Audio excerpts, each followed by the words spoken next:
Oh gosh, he did it again. He this is like the second time today I fell for that. Hello, EEARTS family. Hey guys, sorry, I can't resist.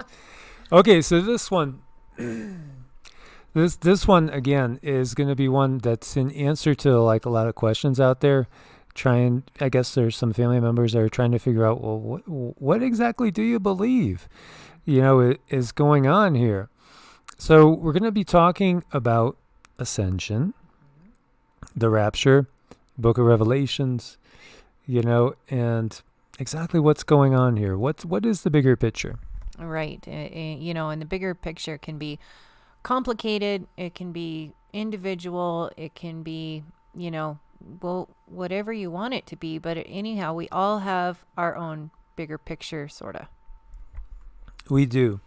And, there's so many things that we need to look at and really decipher what's going on. And definitely, Ascension is one of them. And Cindy has channeled Yeshua. We do mantras to Yeshua on a daily basis, every day. Every single day we make contact. And I know Yeshua has worked through me in my own healing work. And, I was brought up Catholic, so every night I was on the side of my bed doing prayer after prayer, and I had, 3 of them that I would always do every single night and multiple times. And, so I do believe there was a being that most call Jesus, his name was Yeshua. He was a teacher, a yogi, a rabbi. I think we could call him an ascended master. Most definitely a benevolent being that came to Earth with the express job, so to speak, of trying to get us back on track. Right. Trying to teach us certain things about Ascension. There is a power group on Earth that reports to what we could call in biblical terms Satan. Yeah. The dark ones, ultimately the archons, and ultimately the black dragon AI intelligence that is at the highest levels that we can decipher. And since they are in control, they write his story. They give us their version because they've had time and they've been able to rewrite things. Right, exactly, and rewrite them. And they've gone through this more than once, so they know how the story goes. They know how best to manipulate us to keep us under control. So Yeshua ascended. Right, he did. Yes. And there's some stuff I've been waiting to bring out for a later time that we've gotten from him. But the whole view that we have is basically it's a draconian reptilian. The word that begins with an I and ends with an I and has a U and a M and another I and an N. You get the picture. It's their version. Right, and we can't just be more blunt about it. We're sorry about that, but we don't want to get the channel demonetized. Yeah, and it's more than that too. We don't want to lose our method of communication with everybody, and thus we wouldn't be able to fulfill the work that we have to fulfill. So looking at the book of Revelation, and this is in these times, this might be the most popular book out there as far as the 66 books of the Bible. I think it is, and it's a very important book that people need to understand and make peace with. And one of the big questions has always been pre-trib, mid-trib, post-trib. And, there are some people out there that they've got it all totally lined out. The earth was created in 5,554 BC. We're going to have that millennial kingdom of 1,000 years because they take everything literally instead of looking into things for the symbolism. But then also, so much of it's been put out there and the conditioning's put out there. And back in the 70s and 80s, I was listening to people like Hal Lindsey and Dr. David Jeremiah and Charles Stanley and, what was that other guy's name? Norman. He had prophesized that The tribulation was starting in 95 at one time. I was listening to all this stuff because I was fascinated with it as a kid. And so I've heard all the timelines. None of this is anything new, the 70-year captivity, all these different prophecies, the prophecies of Daniel with the 70 weeks. God, I've been through that a million times. So much so that it's like ingrained in my head. And as I've said before, I was so obsessive about this.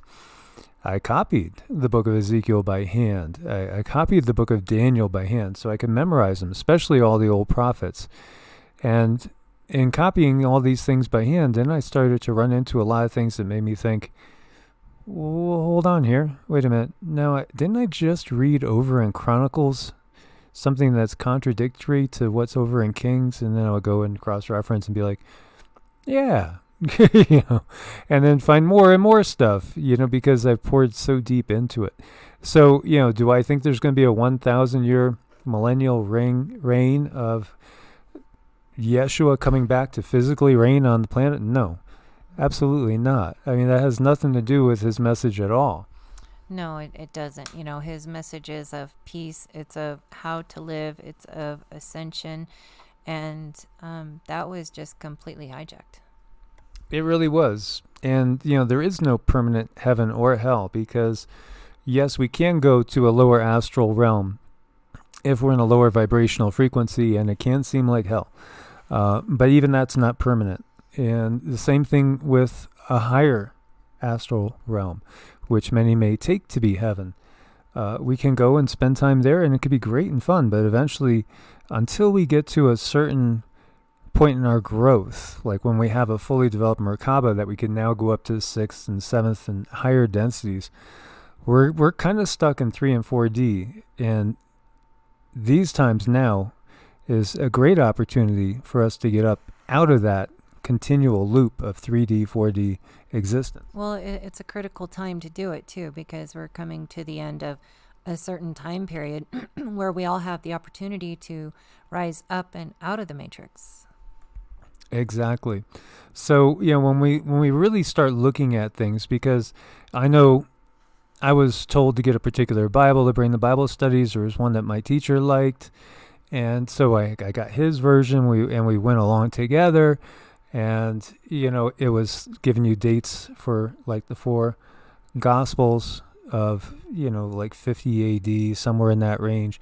But when you really get down to it, as far as like fragments and stuff, really what we have is stuff that really is going on the timeline date with Constantine and the Council of Nicaea. And again, Constantine, the Roman emperor that became a Christian, conquering this sign. So we're talking like 300 years after Yeshua, was actually on the planet. And, there's fragments of most of this stuff, and the dating's out there. So when we're looking at the book of Revelation, the earliest thing you might have is from 250 to 300 AD, perhaps. Again, they don't really know for sure. And then again, many times these things are translated from one language into another. So bare minimum, you're looking at, 220, 230 years in the best case scenario after Yeshua walked the planet. Mm-hmm. Right. And, and how easy is that to manipulate? So what does that mean? Then that means this is a pseudepigraphal work. What's the pseudepigrapha? That's when somebody writes saying it was somebody else.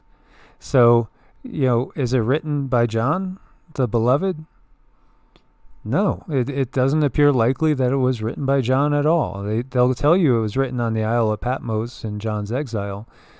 But from what we have, they don't date back to that. So then you have somebody writing in the spirit of John. And there's many other works of that like as well. And so, how valid is it? Well, it's got to be valid because we could see it, coming through right now. Look at the whole Mark of the Beast scenario.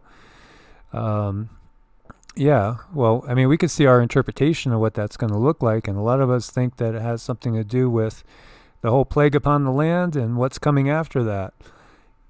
But then again, Is it perhaps like The Simpsons, as our friend and brother Eric had said?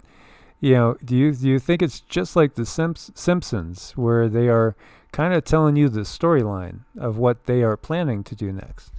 Well, yeah, it is kind of like that. And I did get some different vibrations.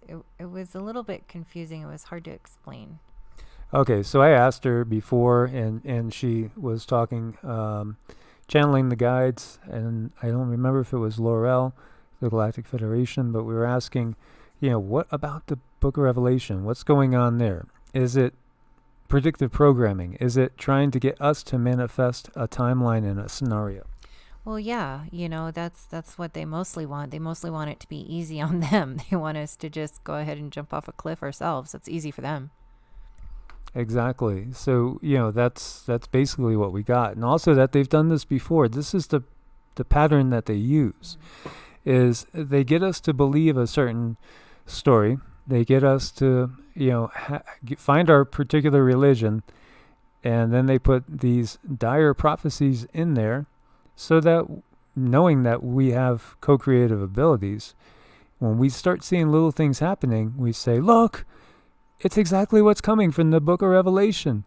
Oh my God, we're all going to die. Yeah, I mean, it's exactly like PTSD. If like something really bad happened to you at one point in your life and certain circumstances pop up that might be similar but not exact, you go down that same rabbit hole because your subconscious says, I got this, I know what's going to happen, I know how to behave, and I know how to act. And it's like they apply it on a bigger scale.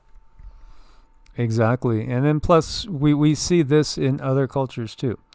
So it could be a case also of remote viewing going on as well. Some remote viewing. I mean, because we see the prophecies of the Hopi, which also kind of talk about what looks to be a all-out war on the U.S. and an attack and an NUKE strike on the U.S. Gourds of ash is how they say, coming out of the sky, and the only place safe would be Hopi land, pretty much.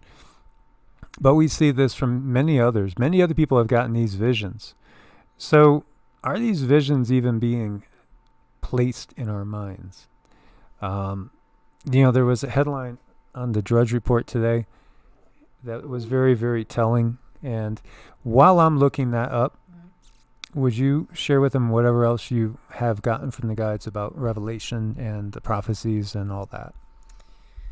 Revelation and prophecies, basically just like what we've been saying, it is a script for us to follow, for us to manifest in a certain order, things that they want us to manifest. It's about making things a lot easier for them. It's about tripping us up. It's about them manipulating us to get us to follow down a certain path that behooves them. And that's why it's so important in this day and age that we find our own path. We follow with our heart and not out of fear. That's so critical. I can't express how critical that is, that we follow our hearts and look at revelations and, understand that the science that's out there these days, well, they can implement these things now. So we see, just with the technology that we have right now, scientists can implant false memories and reverse them.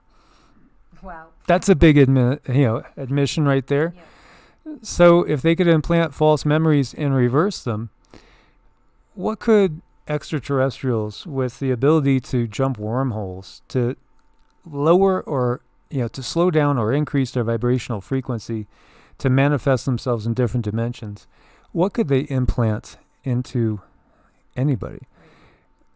Can they have, give to different people in different timelines? Could they have even given to the ancient prophets these visions? Right? Yeah. I mean, just think about that. Absolutely. And let's just put a little emphasis on scientists today have figured out how to do that. So imagine the abilities that have long past, and these people have absolutely mastered these things. So, debating Jesus' divinity, did you know that they debated it? And this is talking about the Council of Nicaea. All those old hymns, holy, holy, holy, Lord God Almighty, and etc. God in three persons, blessed Trinity. I remember all these things. We've sang them so many times.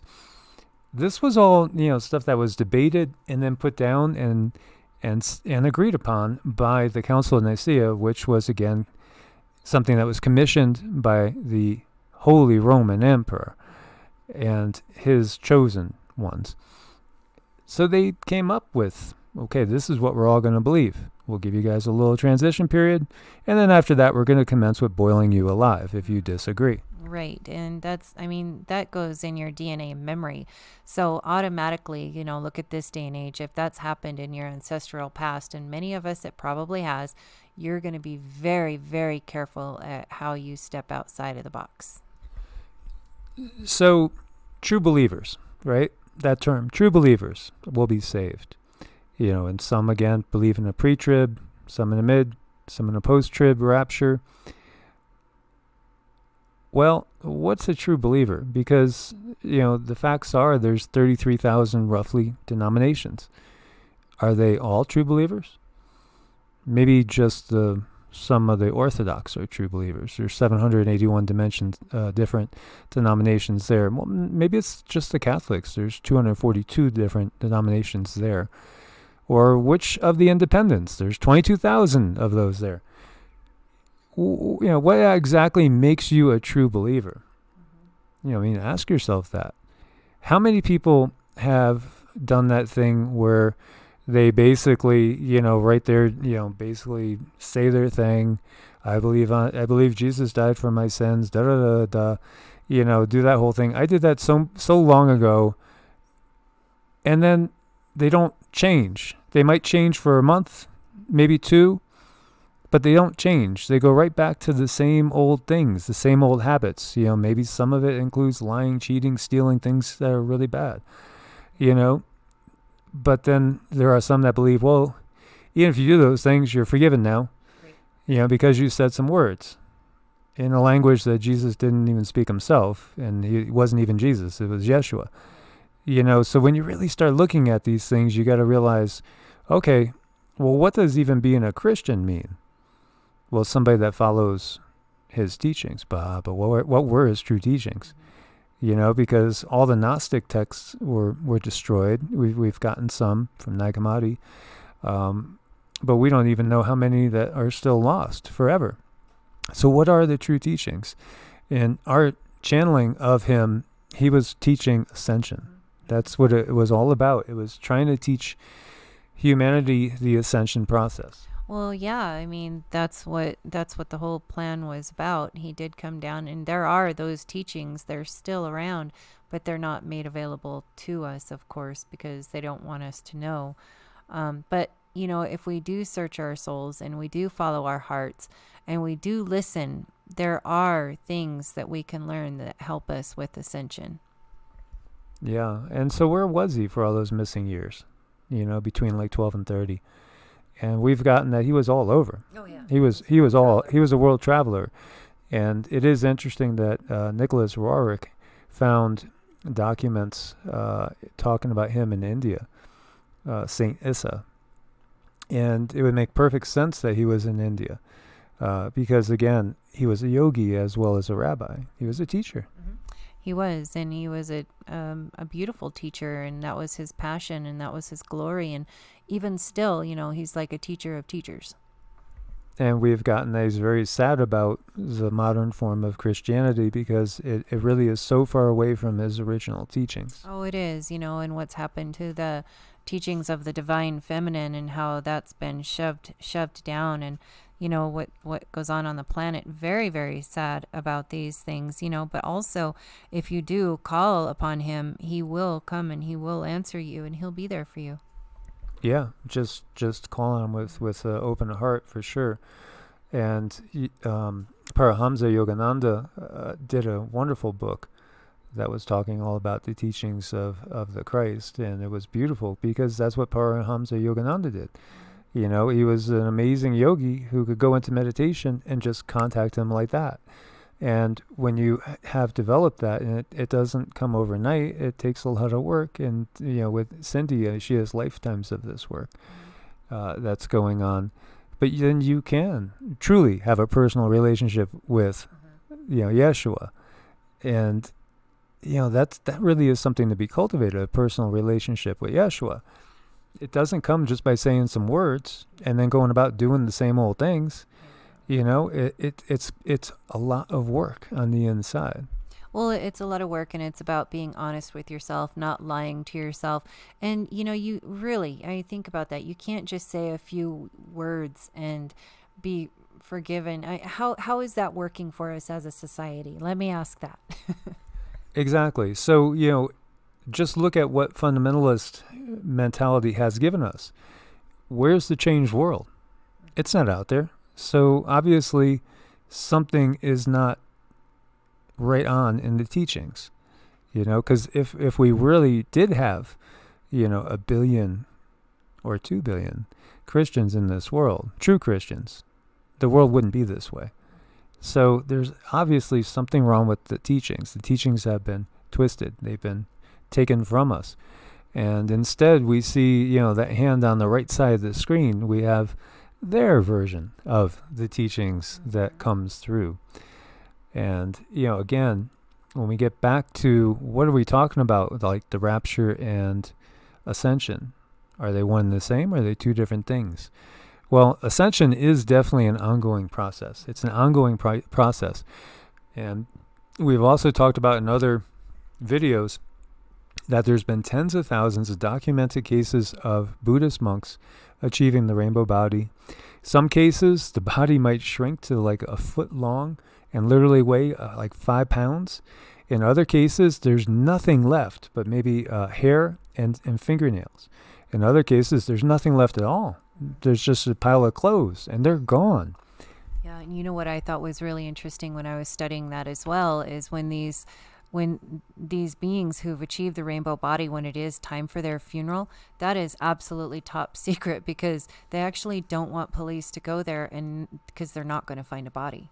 That's how real this is. It's very real. And so if tens of thousands of Buddhist monks can achieve it, then obviously you don't have to be a Constantinian, following the fundamentalist version of Christianity that we have. It's not about that. It's not about dogma. We have to get that out of our heads. It's not about dogma. It's about our vibrational frequency. It's all about where are we operating from. And, it's all about where our heart is when you get down to it. It really is. And being honest with yourself is probably the most important thing you can do in this lifetime. So ascension is an ongoing process that can be achieved in past days, and it can be achieved now a little bit easier, but there's a lot of work to do. And the reality is most people will not ascend out of this 3D matrix, as we've been saying. The majority will not ascend, unfortunately, but we'll end up having other incarnations in the 3D reality somewhere else, because the earth is ascending. Yeah, the earth is going to ascend, and what it takes is true dedication. And remember, when we are working and we're trying to keep up with our bills and we're running ourselves ragged, that's taking away from our time when we could be working on at least our soul ascension. So anytime you can get where you can meditate and you can just be still and still your energy, is time just so valuable. I can't even express how valuable it is. When we look to the movie Knowing, again, they're giving us a clue. We see these kind of Nordic Pleiadian-looking beings that are going around to certain kids. And it feels creepy at first. And what happens is that what they're doing is they're saving a remnant. And that is kind of biblical too. There will always be a remnant. There will always be a seed to start everything over anew. So these beings eventually show their true form.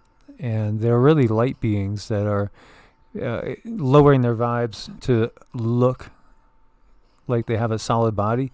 They also have their ship, which is able to carry 3D people, because what they do is they salvage some of the kids and they take the kids to another planet and then release them into the new Garden of Eden, so to speak, to reseed and repopulate, because the earth is gone on the 3D plane. And so, that brings up the rapture. 2 will be in the field, 1 will be taken, right?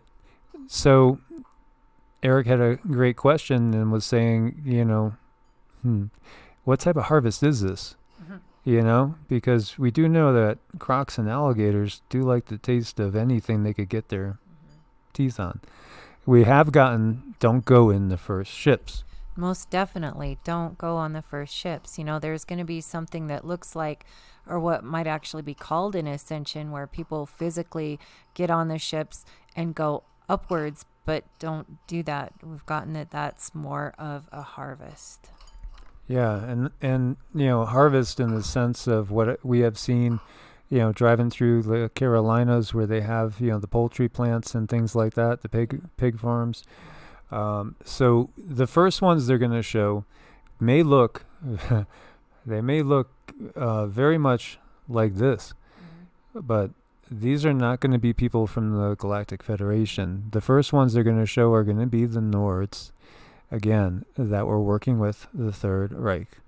And so they're going to make them out to be good guys, but they're not. So, the first ones, you don't want to get on the ships.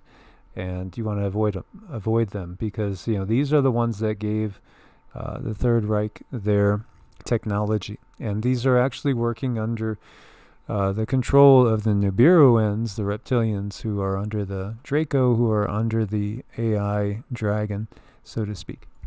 Right. And, the way I look at it is the ascension that Yeshua came down to teach.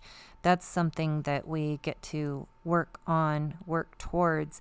And it is a natural process where you can adjust your body, and you can go up in dimensions and come down in dimensions. And that can happen in this lifetime, even though for most of us, it might be impossible. The thing is it's doable. And there are others that will be taken by the benevolent ones in ships as well. Yeah. So some will be, saved literally by the benevolent ones. You're going to have to develop your discernment. That's the thing. You're going to have to develop that, and that takes time and work.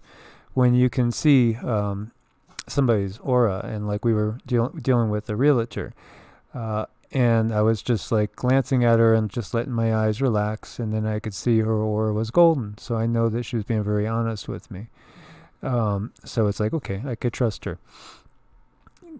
That's the type of thing that you have to develop, so that you'll know. You have to develop that perception. And it's developing in all of us right now. And, you can also use your chakras to feel too. When you're standing there talking to someone, pay attention to your body. What is your body saying to you?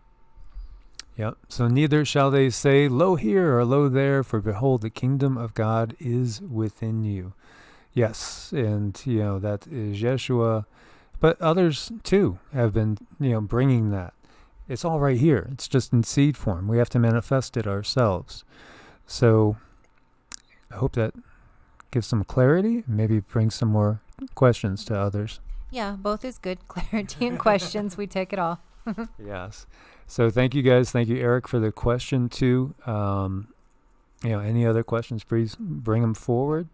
And we understand that this will ruffle a lot of feathers with people, but it's all about shedding the dogma and shedding that which no longer serves. Right. We're not here to destroy anybody's belief system, but get you to, find your own. Ask your heart, what is best for you? Yes. Make sure you are subscribed, have the bell clicked. And thank you for your support on Ko-Fi and Patreon. And Cindy's going to give us a ding on the way out. God bless and namaste.